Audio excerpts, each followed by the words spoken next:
Assalamualaikum warahmatullahi wabarakatuh. Innal hamdalillah nahmaduhu wa nasta'inuhu wa nastahdihi wa nastaghfiruh wa na'udzu billahi min syururi anfusina wa sayyiati a'malina. May yahdihillahu fala mudhillalah wa may yudlil fala hadiyalah. Wa asyhadu an la ilaha illallah wahdahu la syarika lah wa asyhadu anna sayyidana wa imamana wa qaidana wa murabbina Muhammadan abduhu wa rasuluh arsalahu Allahu rahmatan lil alamin sallallahu alaihi wa ala alihi wa sahbihi wa man sara ala nahjihi wattaba'a sunnatahu ila yaumiddin. Ya ayyuhalladzina amanu taqullaha haqqa tuqatih wa la tamutunna illa wa antum muslimun. Allahumma inna hadha iqbalu laylik wa idbaru naharik wa aswatu du'atik faghfir lana jami'an ya rabbal alamin. Allahumma inna nas'aluka fahman nabiyyin wa hifdzal mursalin wa ilhamal malaikatil muqarrabin. Allahumma inna nas'aluka ridhaka wal jannah wa na'udzubika min sakhatika wan nar. Bismillahi tawakkaltu 'ala Allah wa la haula wa la quwwata illa billah.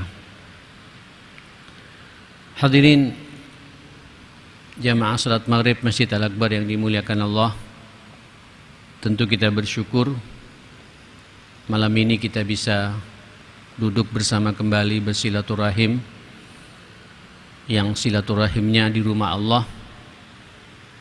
Kemudian juga silaturahim ini kita kemas dengan pengajian untuk membedah sabda-sabda Rasulullah yang terhimpun dalam kitab Riyadhus Shalihin ini. Setelah cukup lama pernah masuk, setelah itu terjadi gelombang kedua pandemi ini sehingga terpaksa diliburkan kembali, dan malam ini alhamdulillah summa alhamdulillah kita bersyukur mudah-mudahan pandemi ini segera diangkat oleh Allah selama-lamanya. Dan insyaallah sambian ngaji tidak perlu pakai masker lagi insyaallah. Saya faham sangat tersiksa, sangat tidak enak. Biasanya kita dengan leluasa menghirup oksigen sempurna, tapi sampai detik ini, malam ini agak kita tutupi bersama. Mudah-mudahan insyaallah dengan niat tulus kita, pandemi ini tidak masuk ke Al-Akbar. Semua yang hadir di sini insyaallah sehat walafiat selama-lamanya insyaallah atas izin Allah Subhanahu wa taala. Bagi saudara kita yang kemudian terjangkit dengan wabah ini dan kemudian pula dipanggil oleh Allah Subhanahu wa taala, saya husnudzan dan saya yakin-yakinnya mereka sedang dicintai oleh Allah Subhanahu wa taala, mendapatkan pahala syahid. Insyaallah semua dosa dan kesalahannya diampuni oleh Allah Subhanahu wa taala. Amal salehnya diterima oleh Allah Subhanahu wa taala, dilapangkan alam kuburnya dan dimasukkan ke surganya oleh Allah Subhanahu wa taala. Bagi kita semua yang hadir di sini dan para pemirsa dimanapun berada yang mengikuti kajian saya malam ini, kita tidak tahu takdir Allah Subhanahu wa taala. Andai kata kemudian Allah akan memanggil kita, mudah-mudahan kita semuanya husnul khatimah. Ini Pak harapan kita. Walaupun di satu sisi kita juga harus muncul perasaan takut. Inilah bab yang kita bahas malam ini, al-khauf. Takut kita tidak mendapatkan rahmatnya Allah Subhanahu wa taala. Takut kita tidak bisa mendapatkan hidayah dari Allah Subhanahu wa taala. Kita juga selalu kita munculkan perasaan takut, jangan-jangan amal saleh kita tidak diterima oleh Allah Subhanahu wa taala. Satu perasaan yang kemudian memicu kita untuk mengevaluasi diri. Ya, orang yang punya perasaan takut itu jamaah sekalian tentu mendekat kepada Allah Subhanahu wa taala. Sehingga basah lisan kita ini untuk selalu beristighfar, dan bertobat kepada Allah Subhanahu wa taala. Takut juga jangan-jangan nanti pada hari kiamat kita tidak mendapatkan rahmatnya Allah. Walaupun di satu sisi kita harus optimis, rahmat Allah itu sangat luas akan Allah berikan kepada kita semua.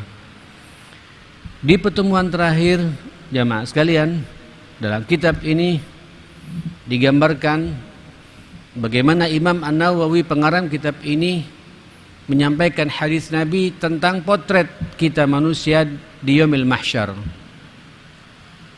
Jadi Bapak, Ibu, para pemirsa dan para pendengar dimanapun berada malam ini, kita nanti jenengan harus sadar sesadar-sadarnya. Ini di dunia ini paling kita akan melewatinya, akan kita hidup antara 60-70 tahun. Lama-lama dikit umur kita ini mungkin di atas 80 tahun. Setelah itu semua, Pak. Karena Allah mengatakan kullu nafsin dha'iqatul maut. Setiap manusia itu, setiap yang orang makhluk yang bernyawa ini pasti akan mengalami yang namanya kematian. Pak, Ibu, kalau sampean sadar, sebenarnya kita ini masih berada di tahapan ketiga dari rentetan kehidupan yang akan kita alami ini. Manusia ini nanti dalam tahapan kehidupannya ada 6 tahapan. Tahapan 1 sudah kita lewati, namanya alam ruh. Ya. Allah sebelum menciptakan alam semesta ini telah menciptakan roh kita. Bahkan 50.000 tahun sebelum Allah menciptakan alam semesta ini telah menciptakan roh-roh kita semua. Kemudian orang tua kita nikah, kawin, bertemu air ayah kita dengan air ibu kita, maka jadilah kita. Nah, sampean masuk pada alam yang kedua, namanya alam rahim. Ya, semua kita merasakan itu. Cuma kita tidak sadar, ma'asyal muslimin. Ya, di alam rahim itu roh yang bergelantungan diambil oleh Allah, dimasukkan ke dalam tubuh kita. Ya, ini biasanya rata-rata kehidupan kita di alam rahim 9 bulan. Nah, pertemuan roh itu ketika kita berumur 4 bulan di rahim ibu kita. Setelah itu masuk ke alam yang ketiga. Apa alam yang ketiga itu? Inilah alam kita saat ini, Pak. Alam dunia. Jenengan sekarang berada di alam yang ketiga. Alam dunia. Sampai kapan? Wallahu a'lam. Beda-beda, Pak, umur kita ini. Ada orang yang berumur, ya, begitu lahir dipanggil oleh Allah Subhanahu wa taala. Hanya hitungan detik, hitungan menit. Saya teringat ponakan saya sendiri, jamaah sekalian. Lahir dapat 1 jam dipanggil oleh Allah Subhanahu wa taala. Ada juga orang yang kemudian umurnya cuma 9 tahun. Ada yang 15 tahun, ada yang 25 tahun, ada juga yang 30 tahun, bahkan sampai ila adzalil umur. Ada juga manusia yang dipanjangkan umurnya oleh Allah sampai apa? Adzalil umur ini, Pak, usia renta. Ya, usia yang sudah tidak bisa berbuat apa-apa lagi, mulai muncul pikun dan lain sebagainya. Ini alam dunia, jamaah sekalian. Dan ingat, sebenarnya, Pak, kalau kita sadar, ya, kita semua yang kita tunggu adalah yang namanya innalillahi wa inna ilaihi raji'un. Ada tidak, Pak, perasaan takut pada diri kita? Allah Subhanahu wa ta'ala telah memberikan umur kepada kita, sementara kita tidak tahu kapan ajal itu akan menimpa kepada kita. Mohon maaf, Bapak, para pemirsa yang dimuliakan Allah, saya tidak ada jaminan loh malam ini bisa sampai ke rumah saya. Saya juga tidak ada jaminan pekan depan saya berjumpa lagi dengan sampean di sini. Jenengan juga tidak ada jaminan bisa berjumpa Jumat yang akan datang Jumatan di sini, karena ajal di tangan Allah Subhanahu wa taala. Maka manusia yang punya perasaan takut itu tidak akan menyia-nyiakan waktu ini, ma'asyal muslimin. Tidak melewati satu waktu, satu hari, kecuali selalu ada evaluasi. Bertambah tidak iman saya ini? Bertambah tidak amal saleh saya ini? Sebagai sanggup saya menghadapi kematian ini, ma'asyal muslimin. Nah ini Pak yang perlu menjadi evaluasi buat kita semua jamaah sekalian. Allahu Akbar. Pak, Ibu, para pemirsa yang dimuliakan Allah Subhanahu wa taala, setelah itu sampean akan masuk alam yang keempat. Apa namanya itu? Namanya alam kubur. Alam kubur. Di alam kubur itu hanya ada dua kemungkinan. Na'imuha wa adabuha. Nikmat kubur atau azab kubur. Sampean masuk yang di mana ini? Ini bab yang kita bahas malam ini, bab al-khauf, bab takut. Hati-hati ya Mas sekalian. Jangan kita sangka ketika melihat di kuburan tenang begitu saja, di dalam itu macam-macam. Mudah-mudahan kaum muslimin semuanya, saudara-saudara kita, mendapatkan alam kubur yang nikmat. Insya Allah kalau sampean membawa iman, tiada hari melewati kita kecuali sampean mengevaluasi tentang kualitas iman kita, amal saleh kita, dan punya perasaan takut kepada Allah. Perasaan takut yang memaksa kita untuk dekat dengan Allah Subhanahu wa taala. Insya Allah sampean nanti di alam kubur dikatakan oleh malaikat, "Nam, naumatal aris." Tidurlah engkau di alam kubur ini sebagaimana tidurnya malam manten baru. Tiba-tiba nanti bangun sampai Pak sudah kiamat jamaah sekalian, tidak terasa. Padahal nanti ratusan tahun di alam kubur jamaah sekalian. Tapi kalau kita gagal, salah satu yang membuat kita ini gagal di alam kubur, ya Allah, Nabi sempat jamaah sekalian melewati dua kuburan katanya itu bersama para sahabat. Kemudian Nabi mengatakan, "Inna hadainil qabrain." Dua kuburan ini la yu'adzaban. Kasihan dua-duanya sedang tersiksa kata Nabi, sedang disiksa. Sepertinya kalian menganggap ini bukan masalah besar, masalah kecil. Tapi besar kata Nabi, ini dosa besar sebenarnya kalau sampean sadar.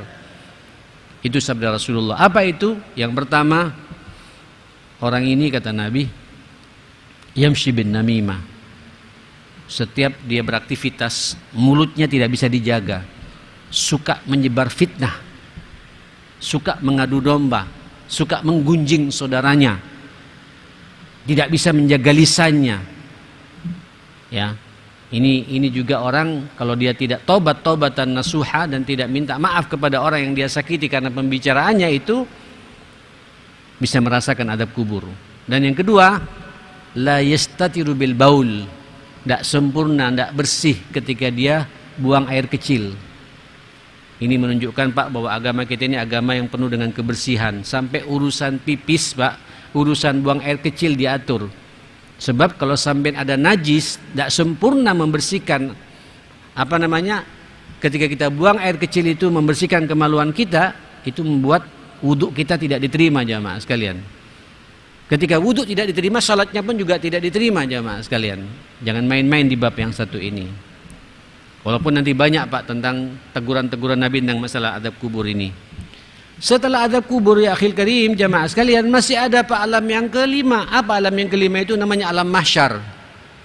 Dikumpulkan manusia dari manusia pertama kali Adam alaihissalam sampai manusia terakhir Pak. Sekarang saja jumlah manusia di dunia ini Pak 8 miliar. 8 miliar jamaah sekalian. Lalu bagaimana Pak kalau kita jumlah dengan sebelumnya lagi, abad sebelumnya lagi, sampai